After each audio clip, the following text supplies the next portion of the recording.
এইটা হচ্ছে আসল চোর। এটা কিন্তু একটা ইউনিয়ন পরিষদ, এটা লইয়া আমাদের একটা মজার কাহিনী আছে, এই নেগেটিভ আর পজিটিভ। এই একবারটাই স্বপ্ন দেখছে এহার বলে 14-15 জন মনে করেন যে চোর খাওয়ান লাগবে। এখন এই বেটাটা চিন্তা করে গেছে এই চোর যে হে খাওয়াইবে কে যে চোর মনে করে দাওয়া দেবে, হে তো আরে কাঁচা গরম করিয়া লাগবে থাবড়াইয়া। এই বিভিন্ন চিন্তা চেতনার পর মনে করেন মসজিদের এক ইমাম সাহেবের দ্বারা যাইয়া কয়, হুজুর আমি তো এরকম একটা স্বপ্ন দেখছি চোর খাওয়ান লাগবে আমার 14-15 জন, আনে এই চোর মুই পামো মানে কই। তা হে কইলো কি এটা কোনো কথা, তুমি রাইতে আমার দ্বারা আইও, বুঝ একটা দিয়ে দিব মানে চোরকে মুখমে আছে এই কজন দাওয়াত দিয়ে খাওয়াই দিও, কামই দিবি।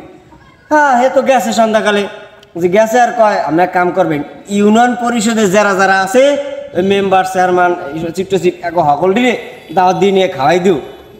হ্যাঁ গুলাকে চোরের সম্পর্কে আসমানার নামে যে রুটি চুরি করে খায়, কেলা চুরি করে খায়, ওইটা কি চোর? অর্থাৎ পেটের দান্দায় খায়। কিন্তু এই ইউনিয়ন পরিষদে ওই কলমের একটা খোঁচা দিয়ে মনে করেন 20 বস্তা চালু নাই, হ্যাঁ একটা বিল্ডিং আইছে কলমের একটা খোঁচা দিয়ে অজ্ঞ নাই, খালুর নাম কই আর তাকাই গেলাইছে ওর তাকাই গেলাইছে। এইটা হচ্ছে আসল চোর। এর লিগে এই যে ইউনিয়ন পরিষদ দেখেন না, এই মনে করেন ভালো ভালো চোর থাকে, আবার সবাই না, চোর সারা বেহানে মানুষ আছে, ফেরেস্তাও আছে, তবে চোরও থাকে। কিন্তু এই চোর এই পরিষদে বলে থাকে কমে আছে, সেই জানতালে তো ভালো হতো। তাই মুইও চোর দাওয়াত দিয়ে খাওয়াইতে পারতাম, মুই জানিও না, খাওয়াইতেও পারি না। আবার কে রে মুখেটা আবার আমার লাগে মনে করেন যে গরম দেন ট্রেন করে দেবে।